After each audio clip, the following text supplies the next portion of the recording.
Assalamualaikum warahmatullahi wabarakatuh. Bismillah walhamdulillah wa la ilaha illallah la hawla wa la quwwata illa billah. Ashhadu an la ilaha illallah wahdahu la syarika lah wa ashhadu anna Muhammadan abduhu wa rasuluh la nabiyya ba'dah. Wa nusalli wa nusallim ala sayyidina Muhammadin ibni Abdillah, amma ba'du. A'udzu billahi minasy syaithanir rajim. Bismillahirrahmanirrahim. Innallaha wa malaikatahu yusalluna 'alan nabi. Ya ayyuhalladzina amanu sallu alaihi wa sallimu taslima. Pada kajian subuh ini kita bahas makna hakikat bulan Sya'ban atau bulan Roah. Kita bahasa sehari-harinya suka menyebut bulan Roah. Nudi robih teh 1 Rabiul Awal jadi bulan Maulid. Rabiul Akhir silih mulud. Dzulqa'dah jadi bulan Hapid. Dzulhijjah jadi bulan Raya Agung. Itu sebutan bahasa wewengkon, bahasa daerah. Kalau bahasa aslinya Muharram, Safar, Rabiul Awal, Rabiul Akhir, Jumadil Awal, Jumadil Akhir, Rajab, Sya'ban, Ramadan, Syawal, Dzulqa'dah, Dzulhijjah. Itu aslinya. Januari, Februari, Maret, April, pasti hafal itu. Karena ngambil gajinya tanggal Masehi itu.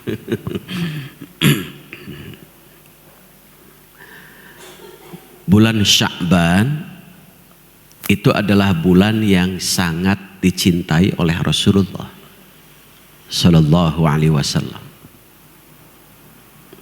Karena sangat dicintai, Rasulullah di bulan Sya'ban itu banyak puasa. Kalau kita di bulan Sya'ban itu banyak botram. Kalau kita itu. Kenapa? Kata Rasulullah, karena bulan Sya'ban itu banyak dilupakan. Karena kejepit antara Rajab kan diagungkan. Karena ada satu peristiwa, salah satunya bulan Rajab itu banyak sekali peristiwanya. Salah satunya adalah peristiwa yang besar juga ada, mulai hamilnya Aminah ibunda Rasulullah, hamil janin Rasulullah. Itu bulan Rajab. Perang Tabuk juga bulan Rajab. Tapi kalau kita di Rajab itu hanya ingatnya Isra dan Mi'raj. Itu kejadiannya.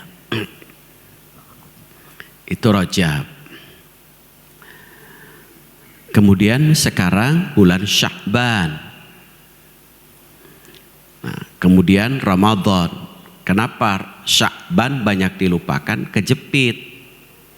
Rajab diagungkan sehingga dari mulai 1 Rajab memperingati Isra dan Mi'raj. Itu peristiwanya itu. Di bulan Sya'ban paling pertengahan ada yang memperingatinya. Karena ini terjadi perbedaan pendapat di kalangan para ulama. Karena mulainya bukan di zaman Rasul tapi di zaman tabi'in, yaitu di Syam, yaitu nisfu Sya'ban. Itu ada yang memperingati, ada juga yang tidak. Itu perbedaan di kalangan para ulama sehingga di masyarakat pun berbeda pendapat. Itu. Kemudian bulan Ramadan itu. Nah di bulan Sya'ban karena mau puasa dilupakan, banyak orang yang piknik healing. Itu ente healing botram. Kalau Rasulullah di bulan Sya'ban itu banyak puasa. Kenapa? Karena kata Rasulullah Shallallahu Alaihi Wasallam, bulan Sya'ban itu bulan disetorkannya amalan kita. Dan Rasulullah senang pada saat disetorkan amalan Rasul atau amalan kita dalam keadaan puasa. Itu. Jadi nanti Bapak Ibu, amalan kita itu disetorkan tiap tahun. Kan ada amalan tiap hari disetorkan, dicatat.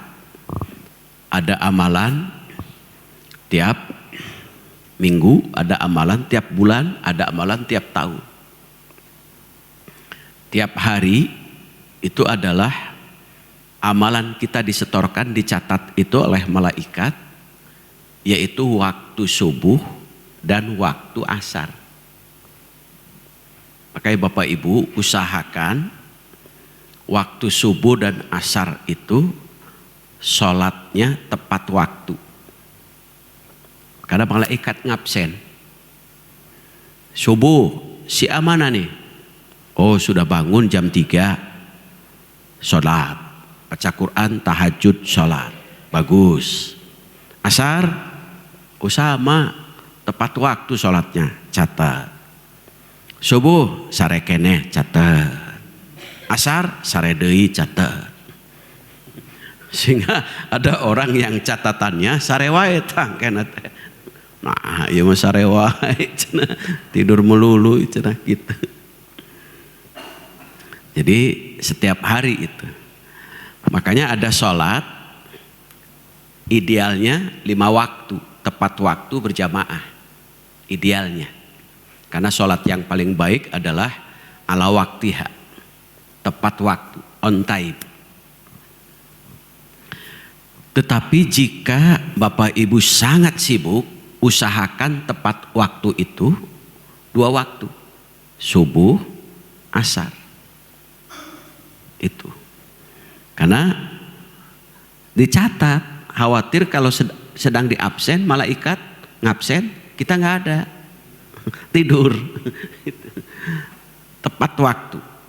Apalagi dengan berjamaah.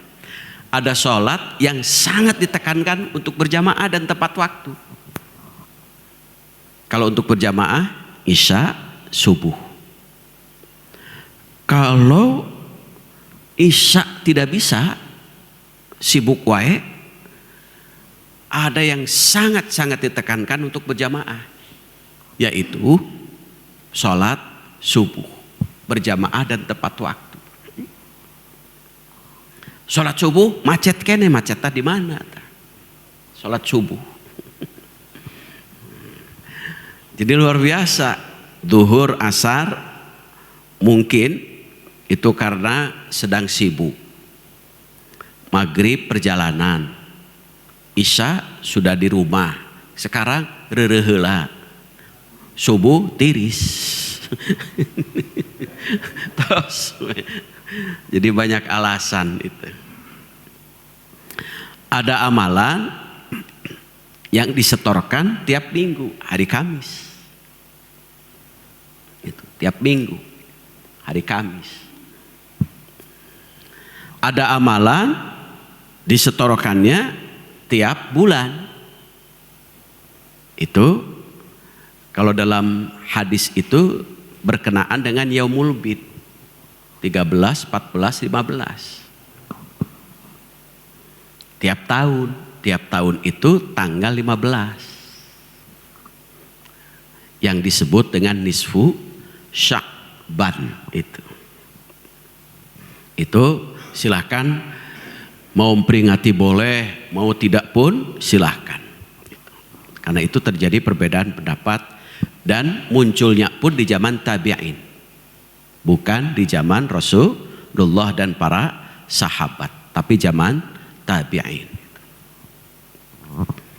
Kita artikan Sya'ban itu artinya jalan di atas pegunungan. Jadi jalan di atas pegunungan. Artinya apa? Simbol. Sya'ban itu jalan menuju gunung. Simbol. Gunung itu apa? Kalau dalam Al-Quran, falak tahamal aqabah, wa ma adraka mal aqabah. Apa aqabah? Aqabah itu tariqun wa'irun fil jabal, jalan menuju pegunungan. Itu yang penuh dengan terjal. Apa jalan menuju pegunungan itu? Simbol perbuatan baik, tapi berat. Apa saja? It'amung fi yaumin dhi masghabah, memberi makan kepada saat ada orang yang kelaparan. Ini amalan bulan Sya'ban. Kenapa disebut menuju pegunungan? Berat. Mudah itu bagi yang dermawan. Nu koret mereka hese cap jahe keket, mengkene mah berat. Rek masian tuang kabatur teh. Kan dalam bahasa Quran pelit teh ada dua. Ada bakhil, ada syuhu. Kalau bakhil dan syuhu itu contohnya ketika makan berempat di warung. Yang satu orang nanya setelah makan, "Mang, berapa makan?" 100.000. Dibagi 4, nih bayar 25.000. Eta teh bakhil. Bayar hanya untuk dirinya sendiri. Tapi syuhu, keket mengkene, lebih bakhil lagi. "Mang, berapa?" 100.000. "Izin ke toilet dulu ya." Bayar untuk dirinya sendiri saja nggak mau, apalagi untuk orang lain. Itu pelit. Mereka hese cap jahe. Makanya dalam hadis salah satun muhlikatun, ada 3 perbuatan yang merusak perilaku amal kita. Apa? Salah satunya adalah syuhu muta'un. Syuhun muta'un itu adalah pelit. Orang yang pelit itu dibenci oleh Allah, dibenci oleh malaikat, dibenci oleh manusia. Sesama pelit wae silih omongkeun. Lewat nu pelit ke rumah yang pelit. Wih, rumahnya bagus, mobilnya banyak, hanjakal. Kunaon? Pelit. Padahal dirinya ge pelit. Jadi sesama pelit teh diomongkeun. Nah, itulah bulan Sya'ban. Jalan menuju kebaikan apa? Yaitu memberi makan terhadap orang yang kelaparan. Alhamdulillah di kita mah tidak ada orang yang kelaparan. It'amung fi yaumin dhi masghabah, yatimang dha maqrabah. Orang miskin, yatim. Yatim itu maknanya ada 2. Menurut bahasa yatim itu kesendirian atau kesepian. Jadi kalau bapak ibu sendiri, sepi, itu berarti sebut yatim. Itu menurut bahasa. Makanya ada yatim dalam arti anak yatim karena ditinggal wafat oleh orang tuanya. Ada yatim, wanita yatim karena ditinggal wafat oleh suaminya. Kenapa anak yatim tidak masuk kategori mustahik zakat? Karena yatim itu bisa jadi ditinggal oleh orang tua atau suaminya bukan miskin, tetapi ia kaya raya. Itu. Contoh, banyak janda ditinggal suaminya kaya, makanya bukan mustahik. Padahal yatim. Perlindungannya gimana? Paling kalau mau dinikahi. perlindungannya. Itu. Kan dulu mah ada pidato Zainuddin MZ melindungi janda-janda tua kaya itu. Perlindungannya itu. Ada anak yatim kaya raya dilindungi, dijejehkeun, dididik, dibimbing dalam mengatur uangnya supaya tidak mubazir. Itu yatim. Jadi yatim itu bisa kesendirian atau kesepian, itu menurut makna. Jadi kalau bapak ibu sedang di rumah sendiri disebut yatim, kesepian disebut yatim, tidur sendiri disebut yatim. Itu kalau menurut makna lafad itu. Tetapi kalau dalam bab fikih yang sebut yatim itu adalah orang yang ditinggal wafat orang tuanya. Itu. Kenapa? Karena orang tuanya memberikan perlindungan. Wanita yatim karena tidak ada yang memberikan perlindungan. Itu. Kemudian kalau menurut istilah Arab ada juga yang mengartikan yatim, laisal yatim qad mata walidayh. Tidaklah disebut anak itu atau orang itu yatim, hanya sekedar ditinggal oleh orang tua. Tetapi walakinnal yatim yatimul ilmi wal adabi. Yang sebut yatim itu hidupnya tidak menyertakan ilmu dan akhlak. Jadi orang yang tidak memiliki ilmu dan akhlak itu disebut yatim. Tidak beradab berarti yatim. Kurang adab yatim. Itu. Maka yatimang dza maqrabah, miskinan dza matrabah. Orang miskin yang tidurnya di atas tanah, atapnya langit, berarti miskin yang hidupnya di kolong jembatan, yang tidak punya rumah, artinya itu. Dalam ayat ini yang disebut orang miskin itu orang yang tidak punya rumah. Kalau punya rumah dalam ayat ini berarti ia bukan miskin. Maka dalam hukum haram untuk minta-minta. Sehingga kenapa Allah dan Rasulullah memberikan contoh, Allah memerintahkan untuk kerja keras. Satu, untuk menghormati, untuk menjaga kehormatan supaya tidak minta-minta. Karena hukum minta-minta itu haram. Ada orang yang dibolehkan minta-minta, ada, tapi harus ada 3 syarat. Kalau tidak ada syarat ini, dia haram minta-minta. Satu syaratnya, kalau dia miskin, kemiskinannya harus disaksikan minimal oleh 2 orang yang menyatakan bahwa dia miskin. Maka kalau yang membuat SKTM itu jangan kong kali kong itu, karena pertanggungjawabannya bukan hanya kepada manusia, kepada Allah. Biasanya kan yang membuat SKTM pengantarnya dari RT, RW, hati-hati itu.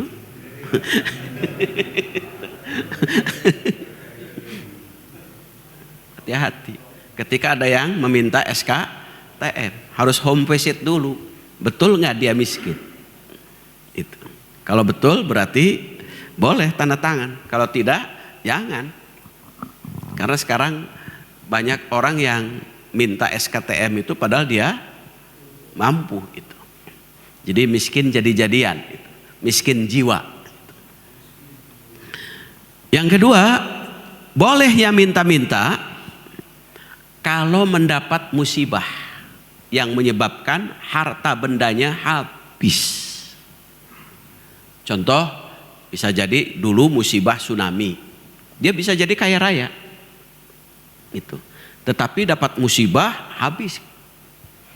Atau orang kaya, misalkan dia kaya raya, bangkrut karena ada sebab. Maka Kenapa ada kalimat gharimin, orang yang hutang?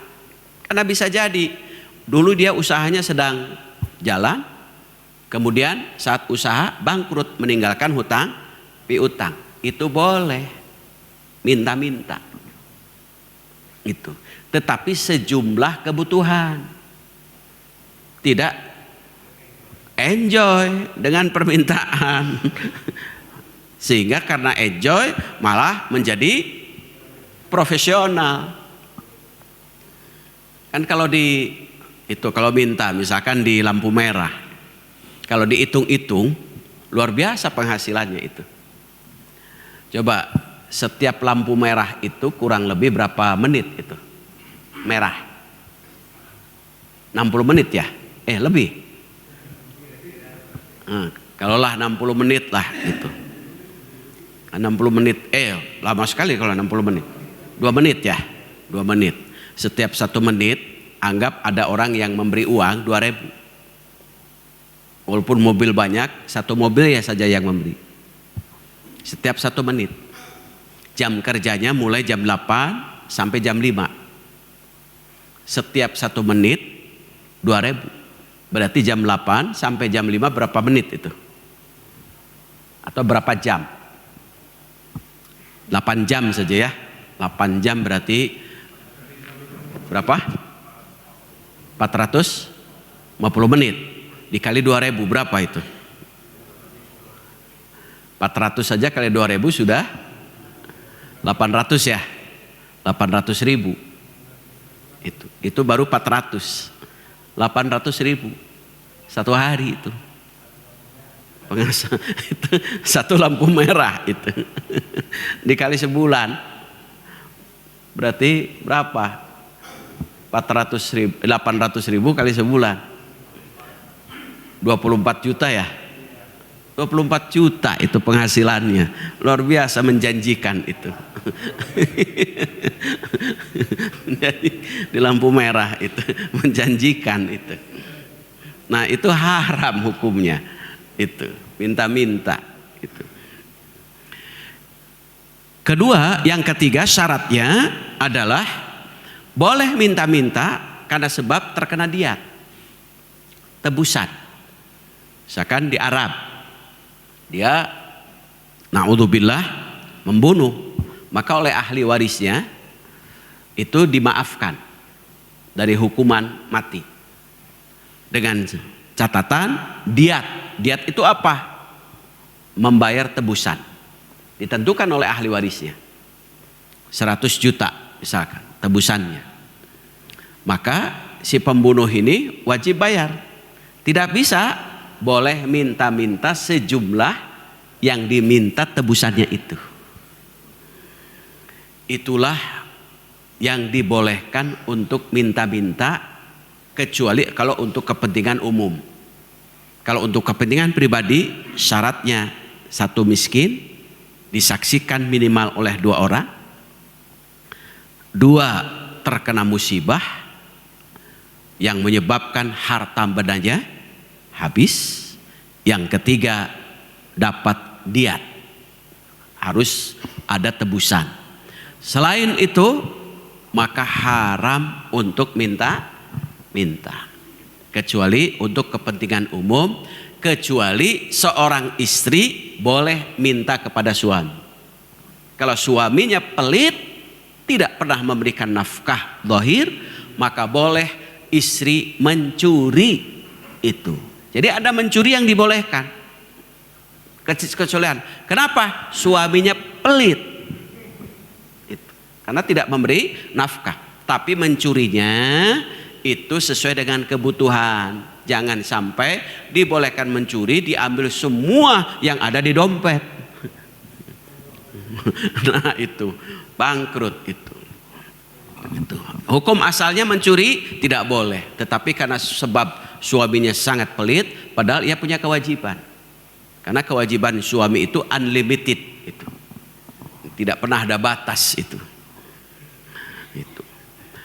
Nah itulah sehingga disebut dalam Al-Quran fakku raqabah, memberi makan kepada orang miskin pada saat ada orang kelaparan atau melindungi anak yatim, itu adalah harus membimbing nafsu yang awalnya begitu berat sehingga menjadi ringan. Maka Sya'ban itu menuju kebaikan. Ternyata berbuat baik itu godaannya berat. Contoh, bulan Rajab kemarin, Rajab itu disebut rojama. Rojama itu artinya melempar, membuang, menghilangkan. Apa yang harus dilempar? Yang dibuang. Satu, sifat setan yang bernama walhan. Walhan itu apa? Hobinya didorong oleh setan supaya tidur terus.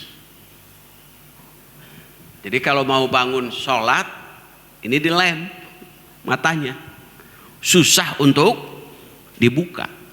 Jadi tidur, malam masih panjang, terus tidur. Setelah tidur, didorong lagi oleh setan, namanya hanzab, sifat malas. Kemudian didorong lagi, sifat a'war, meninggalkan sholat dibuatlah oleh setan menjadi indah. Sehingga ketika ada orang yang sholat subuh dijamak dengan sholat duha tidak merasa dosa.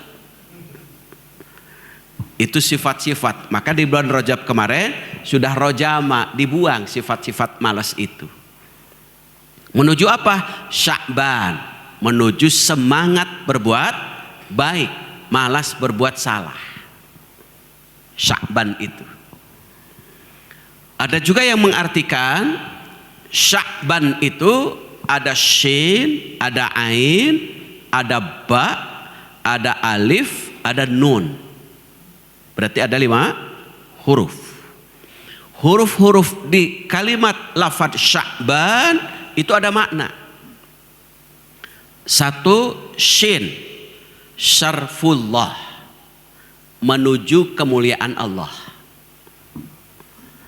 Jadi kalau menuju kemuliaan Allah tidak bim salabim abrakadabra, jelek jadi mulia. Ada usaha. Salah satunya kita lihat dalam Quran surah Fatir ayat 10. Man kana yuridul izzata falillahil izzatu jami'a ilaihi yas'adul kalimut thayyib wal amalus salih. Barang siapa yang menginginkan kemuliaan di hadapan Allah, kemuliaan itu semuanya milik Allah. Makanya sering Bapak Ibu doa, Allahumma malikal mulki tu'til mulka man tasya. Allah malikal mulk, yang punya kemuliaan. Tu'til mulka man tasya. Allah akan memberi kemuliaan kepada orang yang Allah kehendaki. Wa tu'izzu man tasya wa tanzi'ul mulka mimman tasya. Dan bisa jadi Allah akan hinakan bagi yang Allah kehendaki. Nah, bagaimana caranya? Di surat Fatir itu ayat 10, untuk mendapatkan kemuliaan itu ada 2. Satu, ilaihi yas'adul kalimut thayyib, sering-sering untuk bertutur kata baik. Itu maknanya itu. Tidak pernah menyakiti, menyinggung perasaan orang lain. Ada juga kalimat thayyib itu, ada yang mengatakan kalimat-kalimat zikir seperti tasbih, tahmid, takbir, tahlil. Itu juga termasuk kalimat thayyib. Jadi kalau ingin menginginkan kemuliaan dari Allah, tutur kata. Sering saya sampaikan di dalam Quran ada contoh orang mulia karena ini, hina karena ini. Siapa orang yang mulia karena lisannya? Luqman al-Hakim. Walaqad ataina Luqman al-Hikmah. Allah memberikan kepada Luqman itu hikmah, tutur katanya selalu mengandung manfaat. Kemudian ada orang yang dihinakan padahal dia kaya raya, terpandang. Siapa? Abdul Uzza. Karena ininya jelek diberi gelar Abu Lahab. Istrinya dapat gelar dari masyarakat Ummu Jamil, ibu yang cantik. Karena mulutnya jelek maka disebut Hammalatal Hatab. Jadi itu tukang membawa kayu bakar. Jadi laki-laki yang mulutnya jelek Abu Lahab, perempuan yang mulutnya jelek Hammalatal Hatab. Maka dalam penelitian, Bapak jangan aneh kalau istri itu kecenderungannya cerewet. Kenapa? Karena istri itu setiap hari harus mengeluarkan kosakata minimal 24.000. Jadi kalau kurang dari itu bisa ngabatin. Metek biasa kalau pidato cerewet, tapi bapakna ulah sarwana. Kenapa? Karena bapak mah suami itu hanya 7.000 kata. Jadi 2 kali lipat, 3 kali lipat perbandingannya itu. 24.000 suami 7.000. Tak jempe. Jadi kalau istri sedang pidato direkam saja sudah di video. Nggak usah ada kata-kata jawaban. Malah kalau dijawab oleh kita tambah itu. Tambah itu. Jadi dengarkan saja. Makanya dalam kitab Ihya Ulumuddin Imam Ghazali itu, kenapa nasihat ibu kurang didengar oleh anak? Kata Imam Ghazali ada 2 sebab. 1, karena ibu banyak teuing ngawek-wek. Sehingga kata Imam Ghazali, karena banyak teuing ngawek-wek, maka oleh anak tidak dianggap sebagai nasihat. Malah dijawab mamah mah biasa. Gitu teh. Paminta kitu mah sanes ge mamah cenah. Yang kedua, kenapa nasihat ibu kurang didengar oleh anak? Karena nasihatnya selalu di belakang anak. Sambil sasapu ngomel teh. Teu sambil sasapu sambil gagero nyuci piring. Teu sambil gagero sambil masak, budakna medu kating ka mana itu teh. Itu selalu membelakangi anak itu. Maka ketika kita ingin mendapatkan kemuliaan, kata Allah, mulai dengan ini, menjaga lisan. Dalam Al-Quran surah Al-Mu'minun yang sering Bapak Ibu baca, qad aflahal mu'minun, sungguh orang mukmin itu akan mendapat keberuntungan, untung dunia akhirat. Akhiratnya adalah dia dapat surga Firdaus. Gimana caranya? Salah satunya walladzina hum 'anil lagwi mu'ridun. Dia meninggalkan perbuatan yang sia-sia. Apa artinya? Dalam tafsir salah satunya walladzina hum 'anil lagwi mu'ridun itu ketika ada orang yang bertutur kata tidak dipikirkan lebih dahulu. Maka akhirnya ya karena tidak dipikirkan lebih dahulu maka sia-sia. Berarti ketika akan bertutur kata pikirkan lebih dahulu. Bermanfaat atau tidak. Kira-kira menyakiti orang atau menyinggung perasaan orang atau tidak. Kalau bermanfaat falyakul khairan, katakan. Kalau tidak auliasmut, lebih baik memilih untuk diam. Itu yang pertama, cara untuk menuju kemuliaan. Syarfullah, bulan Sya'ban. Bulan Sya'ban berarti bulan pendidikan untuk belajar senantiasa bertutur kata baik. Yang kedua, al-amalus salih, untuk mendapatkan kemuliaan dari Allah itu adalah banyak amal kebaikan. Yang sebut amal soleh itu 1, niatnya baik, cara baik, tujuan baik. Makanya apapun yang Bapak lakukan aktivitasnya, capeknya itu harus dalam kebaikan. Supaya capek tapi membahagiakan dan menyenangkan. Jangan sampai capek tapi tidak membahagiakan, tidak menyenangkan. Contoh, maling itu jam kerjanya jam 12, jam 1 malam. Capek itu. Harusnya tidur, ya bekerja. Tetapi hasil dari capeknya tidak membahagiakan, tidak menyenangkan. Tapi kalau suami capek, ibu capek, menyenangkan dan membahagiakan. Itu capek. RT, RW capek, membahagiakan, menyenangkan. Itu. Makanya fresh and fun selalu itu. Selalu itu. Fresh, seger, fun, menyenangkan. Itulah kenapa ibadah aktivitasnya dan dilakukan dengan ikhlas. Coba Pak RW capek, kira-kira warga itu sok terima kasih tara? Tuh, tetap ikhlas melakukannya itu. Kenapa? Dalam kebaikan itu. Dalam kebaikan itu. Itu. Itu. Kalau carekan itu. Atau suami istri, ketika istri masak, kita makan. Pernah nggak suami berterima kasih pada istri? Hah? Terima kasih mah tos pang masakeun gitu. Kita tuh mantap maknyus. Nggak pernah. Tapi istri masak terus walaupun tidak ada terima kasih. Tetap dia capek tapi menyenangkan. Istri ngandung, hamil, melahirkan, capek bahkan menyakitkan tapi menyenangkan. Itu ibadah. Suami memberi nafkah, pernah nggak istri mengucap terima kasih Pak? Tuh kurang.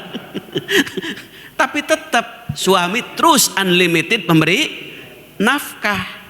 Kenapa? Menyenangkan. Capeknya dalam istilah yang sehari-hari kita sebut lelahnya menjadi lillah. Itu. Jadi capeknya menyenangkan. Itulah kemuliaan amal soleh itu disebutnya. Jadi kalau amal soleh niat bagus, baik, cara baik, tujuan pun baik. Jadi capek membawa kebaikan, menyenangkan. Makanya kalau Ali bin Abi Thalib mengucap, Bapak kalau ibu bekerja, pekerjaannya apapun, jadikan kata Ali bin Abi Thalib itu pekerjaan itu sebagai wisata. Sehingga menyenangkan. Jangan sampai pekerjaan itu dibuat stres. Komo, misalkan di kantor, pekerjaan numpuk, kertas numpuk di atas meja, atasan kurang baik, teman menyebalkan, tapi tetap kata Ali bin Abi Thalib, tempat kerja apapun pekerjaannya, jadikan sebagai wisata, sehingga refresh. Itu, makanya kata Hamka, Buya Hamka, ulama kita, bekerja bukan untuk pekerjaan. Karena kalau pekerja untuk pekerjaan membuat orang stres, liar. Tapi bekerja untuk ibadah, dilakukan dengan ikhlas. Itu. Apapun pekerjaannya enak itu. Sekalipun lelah tapi lillah. Sehingga catatan, mual ngagerutu. Itu. Makanya kalau ibu misalkan di dapur capek, setiap hari capek, jadikan capeknya itu sebagai wisata. Sehingga kalau masak itu sebagai wisata, maka menjadi hobi. Karena hobi, maka menjadi enak dan menyenangkan. Sehingga tidak terasa capek. Capeknya fisik, tapi pikiran dan hati enak itu. Jadi sebagai wisata, apapun pekerjaannya. Suami istri jadikan sebagai wisata. Suami istri itu. Sehingga selalu menyenangkan. Makanya kata Ali bin Abi Thalib, sakinah, mawaddah, warahmah itu menjadikan senang. Kenapa? Sakinah, ketika sakinah itu pada saat melihat kekurangan, sakinah, dia diam, tidak komen, apalagi mencela. Atau dalam makna lain, sakinah itu ketenangan jiwa. Kenapa? Yang dilihatnya selalu senang, wisata. Apapun yang dilihat selalu seger. Suami melihat istri seger, istri melihat suami seger. Maka disebutlah dalam Quran qurrata a'yun. Apa qurrata a'yun? Memandangnya selalu menyejukkan, adem. Ini kadang suami melihat istri angker, Istri melihat suami angker juga, sehingga jadi kuburan. Maka Rasulullah mengatakan, baiti jannati, rumahku adalah surga. Kenapa? Suami dan istrinya saling menyenangkan, ketenangan jiwa itu. Maka jadikan suami istri itu wisata, tempat hiburan. Liur-liur hiburan, fresh day gitu.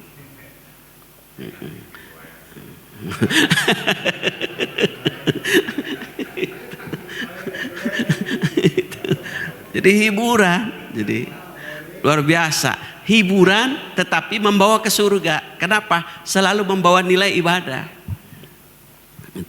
Yang kedua, mawaddah. Kenapa suami istri tempat wisata? Karena suami istri mawaddah. Ketika melihat kekurangan, kejelekan, pikiran, mata, hati dipalingkan. Yang dilihatnya yang baik-baik. Yang baik-baik. Maka qurrata a'yun. Ini kadang-kadang yang jadi qurrata a'yunnya bukan suami, bukan istrinya, tetapi apa? HP. Di rumah yang dilihat banyak oleh suami adalah HP, istrinya HP. Jadi qurrata a'yunnya siapa? HP.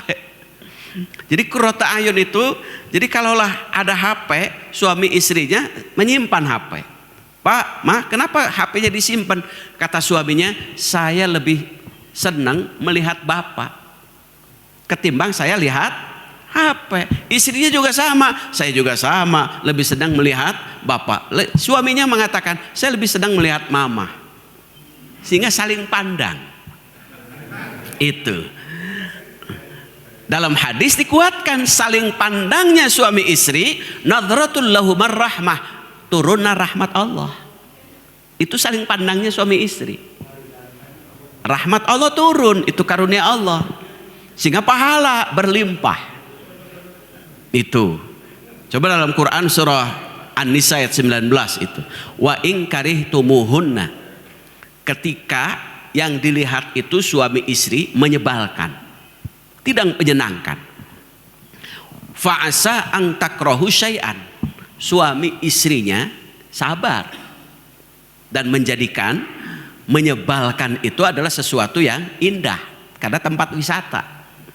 Itu suami tidur ngorok jadi indah, sehingga ngorok diibaratkan musik yang paling indah. Sehingga ngorok itu anggap suami sedang bermain biola, sehingga bisa menghantarkan istrinya tidur nyenyak.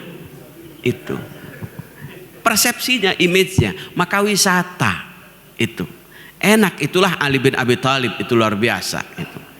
Maka syarfullah, bulan Sya'ban untuk mendapatkan kemuliaan dari Allah itu adalah amal soleh. Amal soleh itu mulailah dari rumah kita, dari diri kita. Kemudian yang kedua, ain illiyin atau al-ulu, ditinggikan derajatnya. Salah satu dalam Al-Quran yang sering kita baca, yang sering kita dengar, Al-Mujadalah ayat 11. Ada kalimat, ya ayyuhalladzina amanu idza qila lakum tafassahu fil majalis tafassahu fil majalis fafsahu yafsahillahu lakum wa idza qila suju fangsuju yarfa'illahu alladzina amanu minkum walladzina utul ilma darajat. Di situ ada dua. Allah akan angkat derajat itu. Satu, iman. Dua, ilmu. Kenapa ilmu?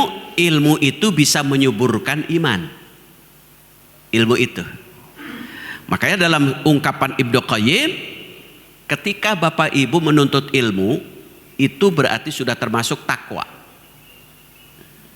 Menghadiri tempat ilmu, iman. Nuntut ilmu, takwa. Menghadirinya, iman. Mengulang-ulang ilmu, kan setiap minggu ya pengajian, kan diulang-ulang, itu zikir.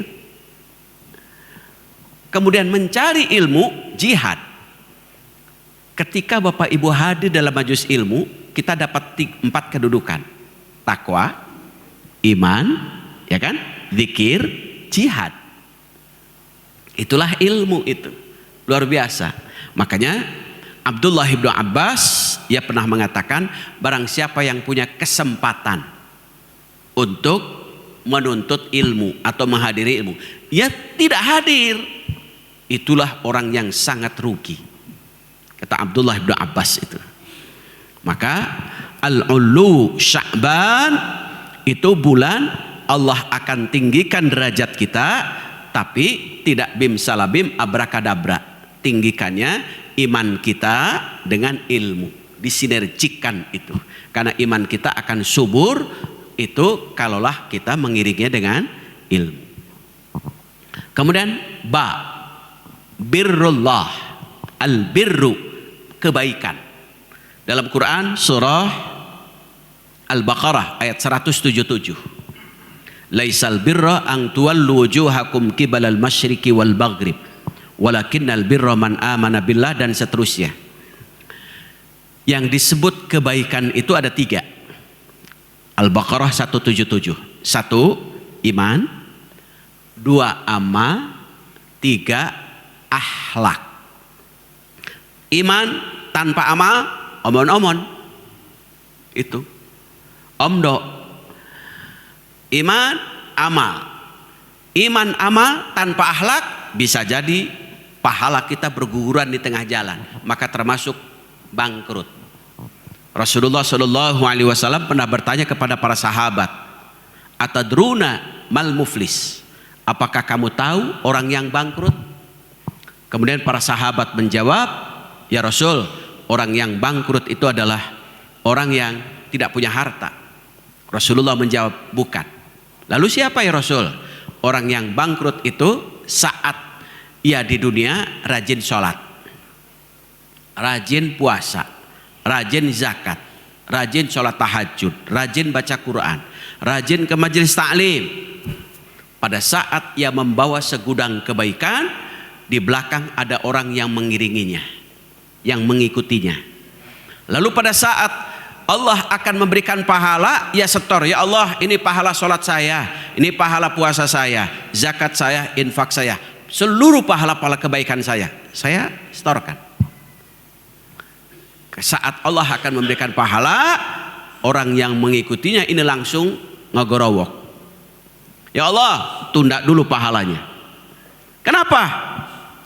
Kata orang-orang ini, qad syatama hadza, orang ini betul rajin sholat, rajin puasa, rajin sekali berbuat kebaikan, tetapi selalu menyakiti saya. Tuh kata sekelompok orang itu, selalu dolim kepada saya. Apalagi wa qadhafa hadza, orang itu selalu buruk sangka kepada kami. Suudzon, mindsetnya selalu negatif kepada kami. Apalagi wa akala mala hadza, orang itu ya Allah selalu memakan hak-hak orang lain. Oh gitu? Iya ya Allah, kalau begitu pahala kebaikanmu saya transfer kepada orang yang kau sakiti. Maka kalau yang bapak-bapak ibu sering disakiti oleh orang itu, nanti suatu saat untung. Kenapa? Untung dapat pahala kita sendiri tidak pernah melakukan. Ada transferan pahala. Itu maka sering-sering disakiti itu ya. Jangan menyakiti orang karena bangkrut pahala kita itu. Itu adalah birrul al-birru. Kemudian yang seterusnya alif, ajrullah, pahala Allah. Itu. Kita dapat pahala, tetapi tergantung niat. Niatnya gimana? Makanya kullu amrin kullu fi'lin dzibalin la yabda'u fihi bismillah.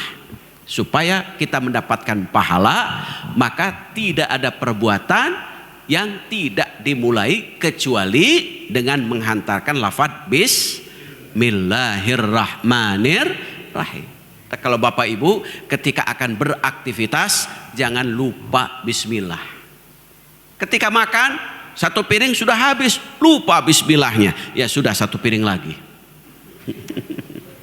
Itu kalau masih muat. Kalau tidak, bismillahi awwaluhu wa akhiruhu. Itu. Jadi apapun yang kita lakukan, hantarkan dengan lafaz bismillah. Supaya apa? Apa yang kita lakukan senantiasa mendapat nilai ibadah. Baru yang terakhir, nurullah, cahaya Allah. Untuk mendapatkan cahaya Allah, contoh ada ungkapan ulama, inna hadzal qubura mamlu'atun dzulmatun. Sesungguhnya yang dimaksud dengan kuburan itu penuh dengan kegelapan. Kan gelap. Bapak Ibu juga pernah menyaksikan mungkin menghantar jenazah. Diletakkan di bawah, tutup dengan papan, timbun dengan tanah. Tidak ada titik-titik cahaya yang masuk.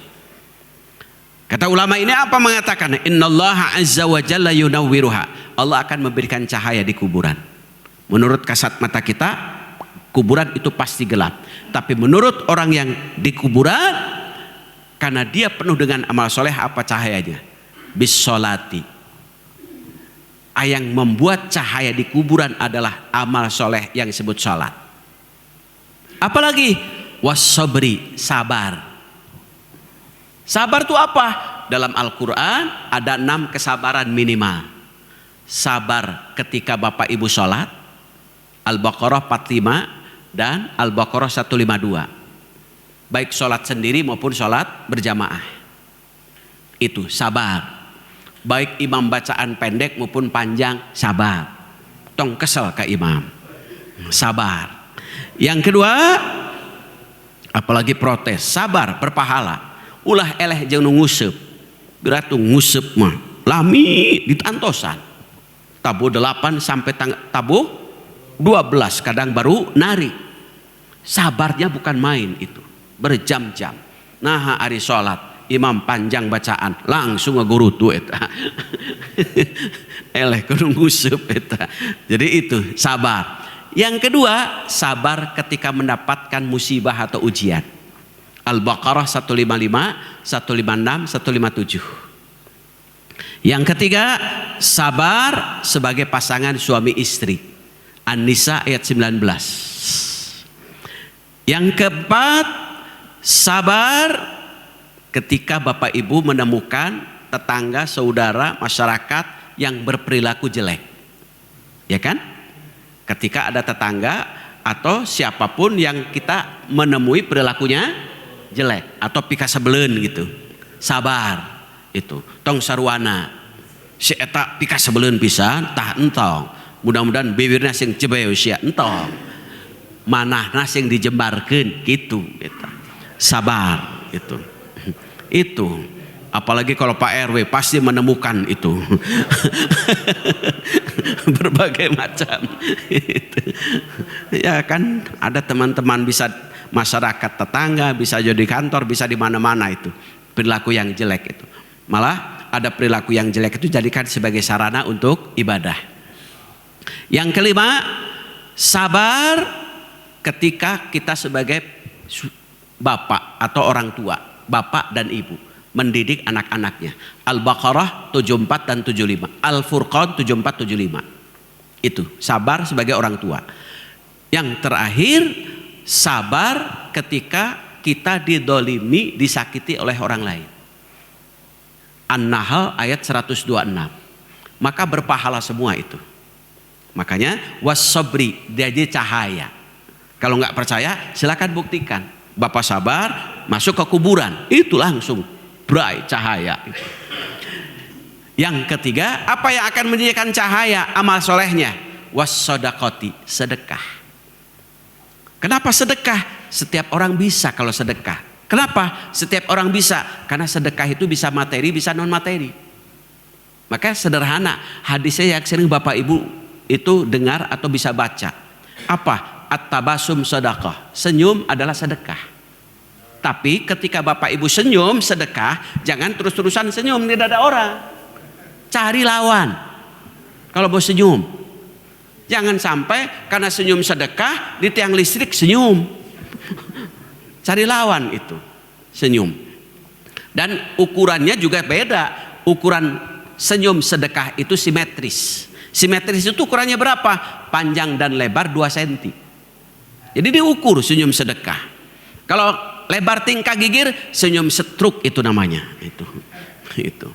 Kemudian yang terakhir yang menjadi cahaya nanti di kuburan adalah qiraatil Quran, yaitu bacaan Al-Quran. Maka bulan Sya'ban ini Bapak Ibu sholat itu tingkatkan intensitas ibadahnya. Seperti Rasulullah, bulan Sya'ban itu meningkatkan kualitas dan kuantitas intensitas ibadah. Yang kedua, tingkatkan tingkat kesabaran kita. Itu yang tadinya pemarah jadi lemah lembut, murah senyum. Itu. Kemudian sedekah tingkatkan. Apalagi tingkatkan bacaan Al-Quran itu. Itu makna Sya'ban. Yang terakhir, di bulan Sya'ban itu ada peristiwa yang diabadikan dalam Al-Quran. Ini salah satunya. Satu, di bulan Sya'ban peristiwanya diturunkan Quran surah Al-Ahzab ayat 56. Yang saya tadi bacakan. Innallaha wa malaikatahu yusalluna 'alan nabi. Ya ayyuhalladzina amanu sallu alaihi wa sallimu taslima. Maka disebut bulan Sya'ban itu bulan salawat. Jadi Bapak Ibu perbanyak bacaan salawat bulan Sya'ban itu. Minimal salawat kita masuk dalam sholat. Karena kalau orang sholat pasti membaca salawat itu. Yang kedua, pahalanya luar biasa. Ketika satu bacaan salawat, dalam hadis satu bacaan salawat Allah akan lipat gandakan 10 kali lipat kebaikan. Padahal baru satu. Yang kedua, Allah akan hapus 10 dosa. Yang ketiga, satu salawat Allah akan angkat derajat kita 10 tingkatan derajat. Itu baru bacaan salawat itu. Maka bulan Sya'ban perbanyak bacaan salawat. Yang kedua, di bulan Sya'ban diturunkan perintah puasa. Jadi sebelum Ramadan, bulan Sya'ban turun ayat Al-Baqarah 183 yang sering Bapak Ibu dengar. Ya ayyuhalladzina amanu kutiba alaikumus syiyam dan seterusnya. Kalau menjelang puasa biasanya ditulis juga di spanduk itu. Itu turun puasa. Puasa kita pada tahun ini tingkatkan. Itu. Kenapa? Puasa kita kadang-kadang kurang berkualitas. Puasa itu kita bagi dua. Ada puasa yang memang dibatasi oleh waktu. Ada puasa yang tidak pernah dibatasi oleh waktu. Puasa yang dibatasi oleh waktu adalah Bapak Ibu menahan lapar, haus, hubungan suami istri di siang hari. Ini dibatasi waktu. Dari mulai kapan? Terbit fajar, ba'da subuh sampai terbenam matahari. Itu dibatasi oleh waktu. Tidak boleh makan, tidak boleh minum, tidak boleh hubungan suami istri. Tapi ada puasa yang tidak pernah dibatasi oleh waktu. Apa? Mengendalikan nafsu. Dari mulai nafsu amarah. Nafsu amarah itu tempatnya orang iri, dengki, benci, kesal, dongkol. Masuk nafsu lawamah. Nafsu lawamah itu sifatnya kadang-kadang. Kadang eling, kadang edan. Edan, eling. Menuju nafsu mulhimah. Kita sudah dapat ilmunya tetapi belum kesadaran untuk mengamalkan. Masuk nafsu mutmainnah. Maka berjuang pada puasa tahun ini untuk masuk kategori nafsu mutmainnah. Sehingga Allah panggil itu. Allah panggil, ya ayyatuhan nafsul mutmainnah irja'i ila rabbiki radhiyatam mardiyah dan seterusnya. Yang terakhir, Quran yang Allah turunkan pada saat bulan Sya'ban itu adalah Al-Baqarah 144. Perpindahan kiblat. Dari apa? Dari Baitul Maqdis ke Masjidil Haram. Artinya apa? Untuk menguatkan tauhid. Makanya Rasulullah ketika menghadap kiblat ke Baitul Maqdis itu sesungguhnya untuk meluruskan tauhid. Dari musyrik menjadi tauhid. Namun mereka ternyata tidak mau. Maka Rasulullah menghadap kiblat ke Baitul Maqdis itu kurang lebih selama 17 bulan 5 hari. Rasulullah berdoa, meminta kembali untuk dialihkan kiblatnya ke Masjidil Haram. Maka pada saat di bulan 17 bulan 5 hari saat Rasulullah sholat asar dapat 2 rakaat, Allah turunkan Quran, fawalli wajhaka syatral masjidil haram, menghadap ke kiblat. Jadi ketika Bapak Ibu sholat, kalau sholat itu kalau Bapak Ibu mengambil pendapat Imam Malik, sholat itu harus menghadap ke depan karena tegak lurus. Kalau tunduk kata Imam Malik itu bukan lurus, maka sholat itu ke depan. Itu kalau Bapak Ibu mengambil pendapat jumhur ulama, ketika sholat berdiri yang dilihatnya tempat sujud. Ketika Bapak Ibu ruku yang dilihatnya kaki. Ketika Bapak Ibu sujud yang dilihatnya hidung. Ketika Bapak Ibu duduk di antara 2 sujud atau duduk iftirash tawarru', maka lihatnya sepanjang ujung jari. Red kalau huruf saja tos eta sarungna sae eta merek Wadimor di mana miserna tuh mengganggu. Maka ada hal yang dimakruhkan dalam sholat, apa? Yaitu melirik. Itu setan berusaha menggoda manusia supaya matanya lirik itu. Makanya melirik. Makanya kalau Bapak Ibu sholat itu jangan mengundang supaya di belakang kita tidak terganggu kehusyuan. Sehingga sholat ininya ada tulisan. Wah, dibaca. Wih. Dibaca. Bapak aman, ibu aman, khusyuk. Tapi di belakang kita kasihan. Maka Rasulullah SAW saja pernah diberi hadiah baju yang banyak bordiran. Rasul merasa terganggu dengan bordirnya, maka diberikan kembali itu oleh Ibnu Hazm hadiahnya. Maka ibu juga mau kena bilih ibu seueur bordiran, ibunya khusyuk tapi di belakang eta baju seueur bordiran di mana eta mau kena tah meserna di mana itu. Pasti kayak ngiri di tu suudon tuh dalam sholat buruk sangka. Maka ketika Bapak Ibu sholatnya banyak lirik-lirik sana sini, berarti kita sudah membuat sesuatu dalam sholat makruh itu. Maka itulah sehingga makanya kenapa ketika kaligrafi ada yang tidak membolehkan. Kenapa khawatir itu memakruhkan. Karena lorak lirik dibaca, ya ayyuhalladzina amanu ista'in, padahal dalam salat itu. Itu. Bahkan settingan ini pun itu berusaha untuk tidak mantul itu. Kenapa? Khawatir Allahu Akbar, bari ngaca.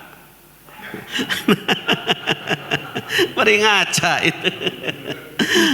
Kalau bari ngaca, mata kalau ke depan ketika ini mantul, kepala kita tundukkan itu supaya tidak bari ngaca. Aduh ya kopiah can rapih kopiah ya. Sehingga sholat sibuk ngeleraskeun kopiah ternyata bari ngaca itu. Itulah sehingga sholat itu luar biasa. Masya Allah ada hal-hal yang sebutnya ihtilas itu. Ihtilas itu ada hal-hal yang memakruhkan sholat. Salah satunya adalah mata kita lirik sana sini itu. Ke atas, samping kanan, samping kiri. Bagaimana kalau memejamkan mata? Makruh tidak? Kalau Bapak Ibu memejamkan mata membuatnya Bapak Ibu tambah khusyuk, boleh. Tapi memejamkan mata membuatnya Bapak Ibu tambah ngantuk, itu makruh itu. Soalnya ada yang sholat tarawih, imam bacaan panjang. Dia sambil tidur, mau jatuh itu, mau jatuh itu. Makanya itu jangan pejamkan mata kalau mata kita membuatnya tambah ngantuk itu. Buka saja mata kita. Kenapa? Setan berusaha menggoda kita ketika saat kita sholat itu. Saya kira itu yang saya sampaikan. Eces, alhamdulillah rabbil alamin. Mudah-mudahan di bulan Sya'ban sekarang kita meningkatkan intensitas ibadah kita. Itu saja barangkali yang saya sampaikan. Kita tutup pengajian ini untuk mendapatkan keberkahan dengan membaca doa kifaratul majlis. Subhanaka Allahumma wa bihamdika asyhadu an la ilaha illa anta astaghfiruka wa atubu ilaik. Assalamualaikum warahmatullahi wabarakatuh.